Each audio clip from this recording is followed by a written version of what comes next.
अथ षष्ठोध्यायः। सप्ताह यज्ञ की विधि।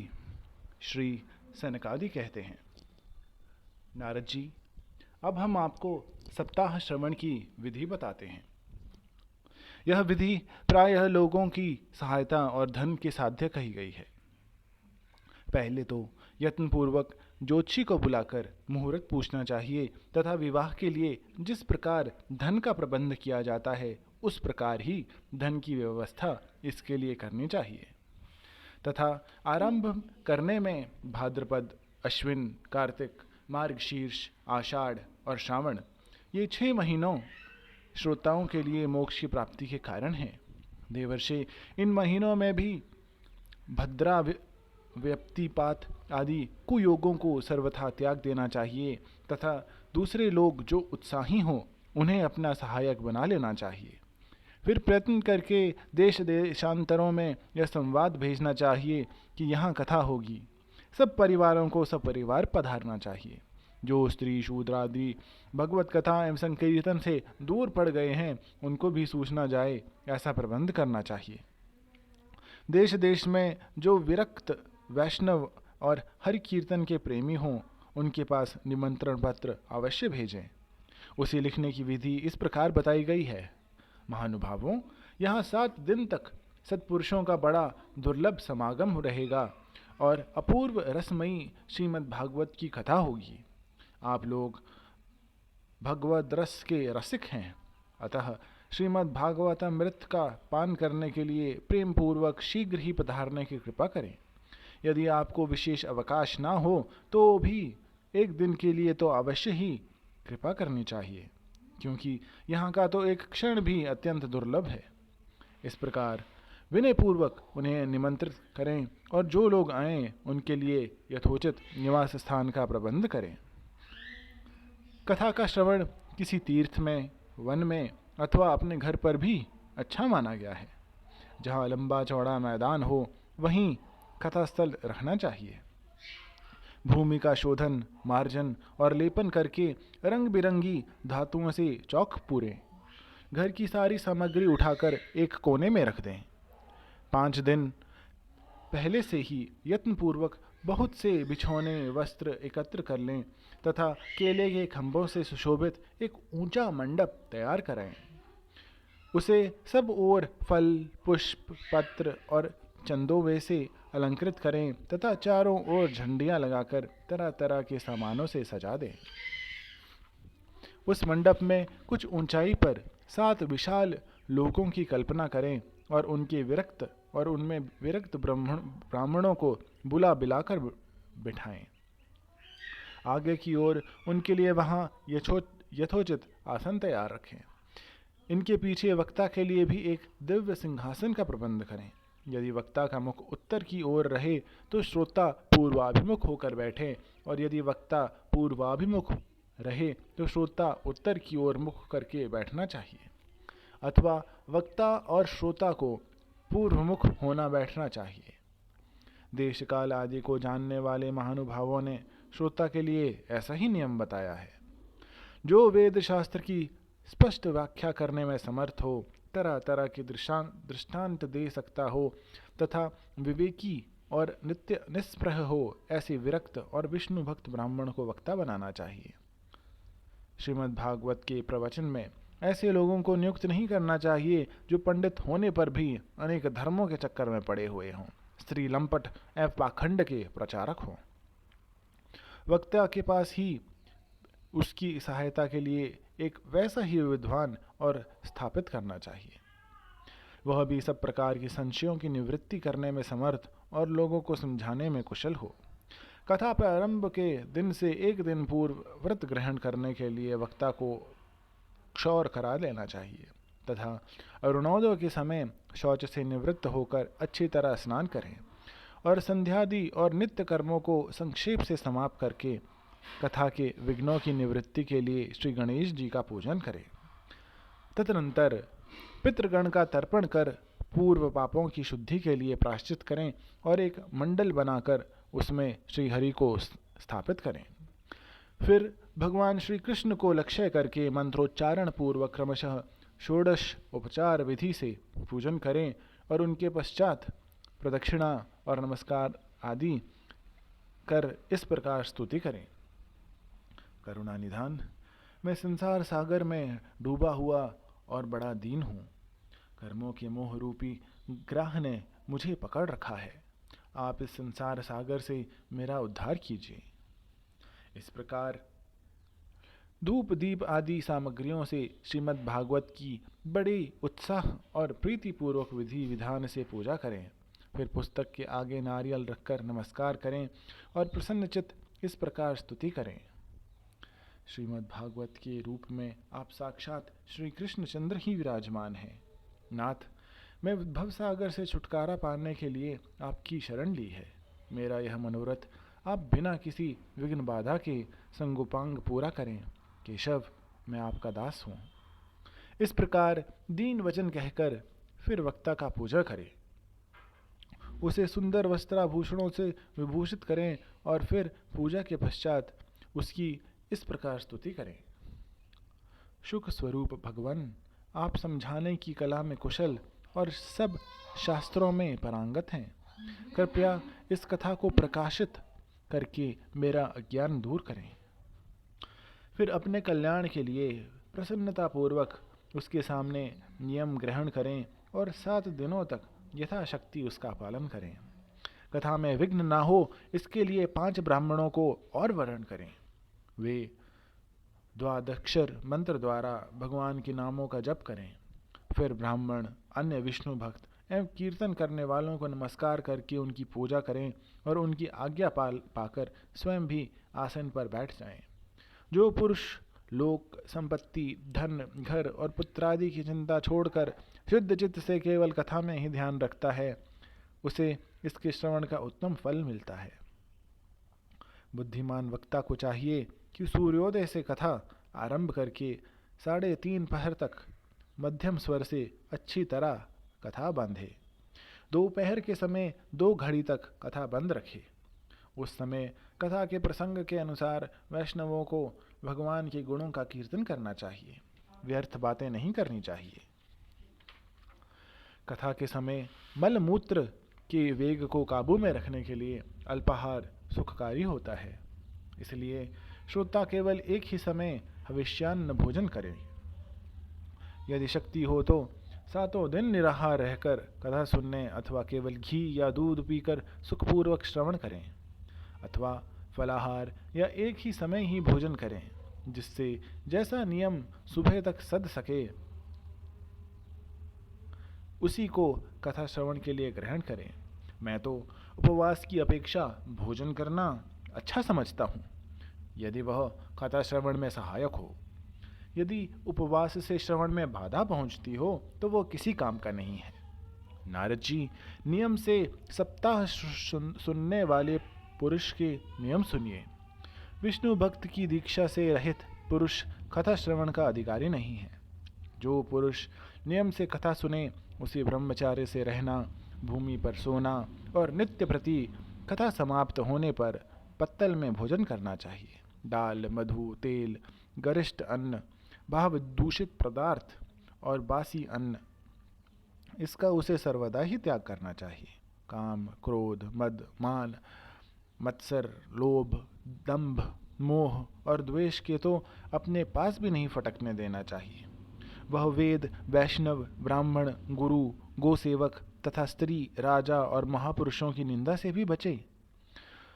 नियम से कथा सुनने वाले पुरुष को रजस्वला स्त्री, अत्यंत मलेच्छ, पतित, गायत्रीहीन द्विज, ब्राह्मणों से द्वेष करने वाले तथा वेद को ना मानने वाले पुरुषों से बात नहीं करनी चाहिए। सर्वदा सत्य, शौच, दया, मौन, सरलता, विनय और उदारता का बर्ताव करना चाहिए। धनहीन, क्षय रोगी, किसी अन्य रोग से पीड़ित, भाग्यहीन, पापी, पुत्रहीन और मुमुक्षु भी यह कथा श्रवण करें। जिसका स्त्री का रजो दर्शन रुक गया हो, जिसकी एक ही संतान होकर रह गई हो, जो बांझ हो, जिनकी संतान होकर मर जाती हो अथवा जिसका गर्भ गिर जाता हो, वह यत्नपूर्वक इस कथा को सुने। ये सब यदि विधिवत कथा सुने तो इन्हें अक्षय फल की प्राप्ति हो सकती है। यह अत्युत्तम दिव्य तथा करोड़ों यज्ञों का फल देने वाली है। इस प्रकार इस व्रत की विधियों का पालन करके फिर उद्यापन करें। इन्हें इसे विशेष फल की इच्छा हो, वे जन्माष्टमी व्रत के समान ही इस कथा व्रत का उद्यापन करें। किंतु जो भगवान के किंचन भक्त हैं, उनके लिए उद्यापन का कोई आग्रह नहीं है। वे श्रवण से ही पवित्र हैं, क्योंकि वे तो निष्काम भगवत भक्त हैं। इस प्रकार जब सप्ताह यज्ञ समाप्त हो जाए, तब श्रोताओं को अत्यंत भक्तिपूर्वक पुस्तक और वक्ता की पूजा करनी चाहिए। फिर वक्ता श्रोताओं को प्रसाद, तुलसी और प्रसादी मालाएं दे तथा सब लोग मृदंग और झांझ की मनोहर ध्वनि से सुंदर कीर्तन करें, जय जयकार, नमस्कार और शंख ध्वनि का घोष कराए तथा ब्राह्मण और याचकों को धन और अन्न दे। श्रोता विरक्त हो तो कर्म की शांति के लिए दूसरे दिन गीता पाठ करे। गृहस्थ हो तो हवन करे। उस हवन में दशम स्कंद का एक एक श्लोक पढ़कर विधि पूर्वक खीर, मधु, धृत, तिल और अन्न आदि सामग्रियों से आहुति दें। अतः एकाग्रचित्त से गायत्री मंत्र द्वारा हवन करें, क्योंकि तत्वतः यह महापुराण गायत्री स्वरूप ही है। होम करने की शक्ति न हो तो उसका फल प्राप्त करने के लिए ब्राह्मणों को हवन सामग्री दान करें तथा नाना प्रकार की त्रुटियों को दूर करने के लिए और विधि में फिर तो न्यूनता अधिकता रह गई हो, उसके दोषों की शांति के लिए विष्णु सहस्र नाम का पाठ करें। उससे सभी कर्म सफल हो जाते हैं, क्योंकि कोई भी कर्म इससे बढ़कर नहीं है। फिर 12 ब्राह्मणों को खीर और मधु आदि उत्तम उत्तम पदार्थ खिलाएं तथा व्रत की पूर्ति के लिए गौ और सुवर्ण का दान करें। सामर्थ्य हो तो 3 तोले सोने का एक सिंहासन बनाएं, उस पर सुंदर अक्षरों में लिखी हुई श्रीमद् भागवत की पोथी रखकर उसमें आवाहन आदि विधिवत उपचारों से पूजा करें और फिर जितेंद्रिय आचार्य को उसका वस्त्र, आभूषण एवं गंधादि से पूजकर दक्षिणा के सहित समर्पण कर दें। यूं करने से वह बुद्धिमान दाता जन्म मरण के बंधनों से मुक्त हो जाता है। यह सप्ताह पारायण की विधि सब पापों की निवृत्ति कराने वाली है। इसका इस प्रकार ठीक ठीक पालन करने से यह मंगलमय भागवत पुराण अभिष्ट फल प्रदान करता है तथा अर्थ, धर्म, काम और मोक्ष चारों की प्राप्ति का साधन हो जाता है। इसमें संशय नहीं। सनकादि कहते हैं, नारद जी, इस प्रकार तुम्हें यह सप्ताह श्रवण की विधि हमने पूरी पूरी सुना दी, और अब तुम क्या सुनना चाहते हो? इस श्रीमद् भागवत के भोग और मोक्ष दोनों ही हाथ लग जाते हैं। सूत जी कहते हैं, शौनक जी, यूं कहकर महामुनि सनकादि ने एक सप्ताह तक विधि पूर्वक इस सर्व पापनाशी, परम पवित्र तथा भोग और मोक्ष प्रदान करने वाली भागवत कथा का प्रवचन किया। सब प्राणियों ने नियम पूर्वक इसे श्रवण किया। इसके पश्चात उन्होंने विधि पूर्वक भगवान पुरुषोत्तम की स्तुति की। कथा के अंत में ज्ञान, वैराग्य और भक्ति को बड़ी पुष्टि मिली और वे तीनों एकदम तरुण होकर सब जीवों का चित्त अपनी ओर आकर्षित करने लगे। अपना मनोरथ पूर्ण होने से नारद जी को भी बड़ी प्रसन्नता हुई। उनके सारे शरीर में रोमांच हो गया और वे परमानंद से पूर्ण हो गए। इस प्रकार तथा श्रवण कर भगवान के प्यारे नारद जी हाथ जोड़कर प्रेम गदगद वाणी से सनकादि से कहने लगे। नारद जी ने कहा, मैं धन्य हूँ, आप लोगों ने करुणा करके मुझ पर बड़ा ही अनुग्रहित किया है। आज मुझे सर्व पापहारी भगवान श्री हरि की भी प्राप्ति हो गई है। तपोधनों, मैं भागवत श्रवण को ही सब धर्मों से श्रेष्ठ मानता हूँ, क्योंकि जिसके श्रवण से वैकुंठ विहारी श्री कृष्ण की प्राप्ति होती है। सूत जी कहते हैं, शौनक जी, वैष्णव श्रेष्ठ नारद जी यूं कह ही रहे थे कि वहां घूमते फिरते योगेश्वर शुकदेव जी आ गए। कथा समाप्त होते ही व्यासनंदन श्री शुकदेव जी वहां पधारे। 16 वर्ष की सी आयु, आत्मालाभ से पूर्ण ज्ञान रूपी महासागर का संवर्धन करने के लिए चंद्रमा के समान वे प्रेम से धीरे धीरे श्रीमद् भागवत का पाठ कर रहे थे। परम तेजस्वी श्री शुकदेव जी को देखकर सारे सभासद झटपट खड़े हो गए और उन्हें एक ऊंचे आसन पर बिठाया। फिर देवर्षि नारद ने उनका प्रेम पूर्वक पूजन किया। उन्होंने सुखपूर्वक बैठकर कहा, आप लोग मेरी निर्मल वाणी सुनिए। श्री शुकदेव जी बोले, रसिक एवं भावुक जन, यह श्रीमद् भागवत वेद रूप कल्प वृक्ष का परिपक्व फल है। श्री शुकदेव रूप शुक के मुख का संयोग होने से अमृत रस से परिपूर्ण है। यह रस ही रस है, इसमें ना छिलका है ना गुठली। यह इसी लोक में सुलभ है। जब तक शरीर में चेतना रहे तब तक आप लोग बार बार इसका पान करें। महामुनि व्यासदेव ने श्रीमद् भागवत महापुराण की रचना की है। इसमें निष्कपट निष्काम परम धर्म का निरूपण है। इसमें शुद्धांतरकरण सत्पुरुषों के जानने योग्य कल्याणकारी वास्तविक वस्तु का वर्णन है, जिससे तीनों तापों की शांति होती है। इसका आश्रय लेने पर दूसरे शास्त्र अथवा साधन की आवश्यकता नहीं रहती। जब कभी पुण्यात्मा पुरुष इसके श्रवण की इच्छा करते हैं तभी ईश्वर अविलंब उनके हृदय में अवरुद्ध हो जाता है। यह भागवत पुराणों का तिलक और वैष्णवों का धन है। इसमें परमहंसों के प्राय विशुद्ध ज्ञान का ही वर्णन किया गया है तथा ज्ञान, वैराग्य और भक्ति के रहित निवृत्ति मार्ग को प्रकाशित किया गया है। जो पुरुष भक्तिपूर्वक इसके श्रवण, पठन और मनन में तत्पर रहता है वह मुक्त हो जाता है। यह रस स्वर्गलोक, सत्यलोक, कैलाश और वैकुंठ में भी नहीं मिलता। इसलिए भाग्यवान श्रोताओं, तुम इसका खूब पान करो, इसे कभी छोड़ो मत छोड़ो। सूत जी कहते हैं, श्री शुकदेव जी के इस प्रकार कह ही रहे थे कि उस सभा के बीचों बीच प्रहलाद, बलि, उद्धव और अर्जुन आदि पार्षदों के सहित साक्षात श्री हरि प्रकट हो गए। तब देवर्षि नारद ने भगवान और उनके भक्तों की यथोचित पूजा की। भगवान को प्रसन्न देखकर देवर्षि ने उन्हें एक विशाल सिंहासन पर बैठा दिया और सब लोग उनके सामने संकीर्तन करने लगे। उस कीर्तन को देखने के लिए श्री पार्वती जी के सहित महादेव जी और ब्रह्मा जी भी आए। कीर्तन आरंभ हुआ।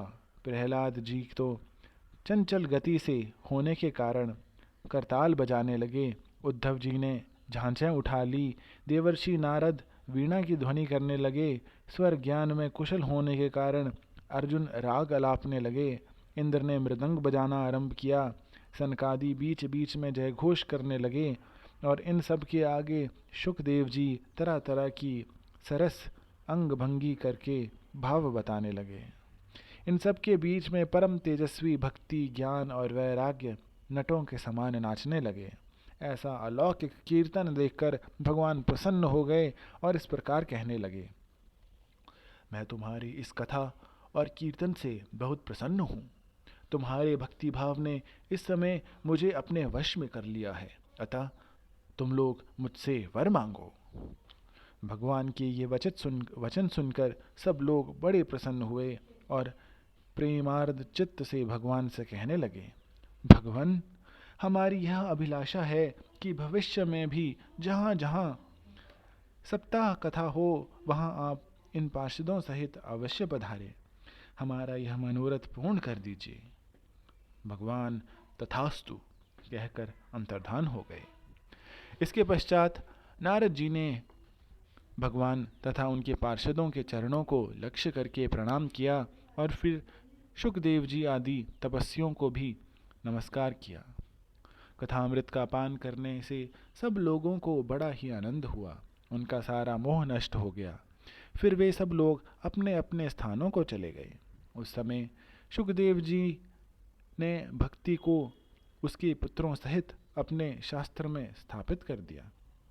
इससे भागवत का सेवन करने से श्रीहरि वैष्णवों के हृदय में आ विराजते हैं। जो लोग दरिद्रता के दुख ज्वर की ज्वाला से दग्ध हो रहे हैं, जिन्हें माया पिशाच आदि ने रौंद डाला है तथा जो संसार समुद्र में डूब रहे हैं, उनका कल्याण करने के लिए श्रीमद् भागवत सिंहनाद कर रहा है। शौनक जी ने पूछा, सूत जी, शुकदेव जी ने राजा परीक्षित को, गोकर्ण ने धुंधुकारी को और सनकादि ने नारद जी को किस किस समय यह ग्रंथ सुनाया था? मेरा यह संशय दूर कीजिए। सूत जी ने कहा, भगवान श्री कृष्ण के स्वधाम गमन के बाद कलयुग के 30 वर्ष से कुछ अधिक बीत जाने पर भाद्रपद मास की शुक्ला नवमी को शुकदेव जी ने कथा आरंभ की थी। राजा परीक्षित के कथा सुनने के बाद कलयुग के 200 वर्ष बीत जाने पर आषाढ़ मास की शुक्ला नवमी को गोकर्ण जी ने यह कथा सुनाई थी। इसके पीछे कलयुग के 30 वर्ष और निकल जाने पर कार्तिक शुक्ला नवमी से सनकादि ने यह कथा आरंभ की थी। निष्पाप शौनक जी, आपने जो कुछ पूछा था इसका उत्तर मैंने आपको दे दिया। इस कलयुग में भागवत की कथा भवरोगी रामबाण औषध है। संतजन, आप लोग आदरपूर्वक इस कथामृत का पान कीजिए। यह श्री कृष्ण को अत्यंत प्रिय, संपूर्ण पापों का नाश करने वाला, मुक्ति का एकमात्र कारण और भक्ति को बढ़ाने वाला है। लोक में अन्य कल्याणकारी साधनों का विचार करने तथा तीर्थों का सेवन करने से क्या होगा? अपने दूत को हाथ में पाश लिए देखकर यमराज उसके कान में कहते हैं, देखो, जो भगवान की कथा वार्ता में मत्त हो रहे हों उनसे दूर रहना। मैं औरों को ही दंड देने की शक्ति रखता हूँ, वैष्णवों को नहीं। इस असार संसार में विषय रूप विष की आसक्ति के कारण व्याकुल बुद्धि वाले पुरुषों, अपने कल्याण के उद्देश्य से आधे क्षण के लिए भी इस शुक कथा रूप अनुपम सुधा का पालन करो। प्यारे भाइयों, निंदित कथाओं से युक्त कुपथ में व्यर्थ क्यों भटक रहे हो? इस कथा के कान में प्रवेश करते ही मुक्ति हो जाती है। इस बात के साक्षी राजा परीक्षित हैं। श्री शुकदेव जी ने प्रेम रस के प्रवाह में स्थित होकर इस कथा को कहा था। इसका जिसके कंठ से संबंध हो जाता है वह वैकुंठ का स्वामी बन जाता है। शौनक जी, मैंने अनेक सहस्रों को देखकर आपको यह परम गोप्य रहस्य, शास्त्रों को देखकर आपको यह परम गोप्य रहस्य अभी अभी सुनाया है। सब शास्त्रों के सिद्धांतों का यही निचोड़ है। संसार में इस शुक शास्त्र को अधिक पवित्र और कोई वस्तु नहीं है। अतः आप लोग परमानंद की प्राप्ति के लिए इस 12 स्कंद रूप रस का पान करें। जो पुरुष नियम पूर्वक इस कथा का भक्ति भाव से श्रवण करता है और जो शुद्ध अंतरकरण भागवत भक्तों के सामने इसे सुनता है, वे दोनों ही विधि का पूरा पालन करने के कारण इसका यथार्थ फल पाते हैं। उनके लिए त्रिलोकी में कुछ भी असाध्य नहीं रह जाता। इति श्री पद्म पुराणे उत्तरखंडे श्रीमद्भागवत महात्म्ये श्रवण विधि कथनम नामः षष्ठोऽध्यायः। समाप्तिम् इदं श्रीमद्भागवत महात्म्यम्।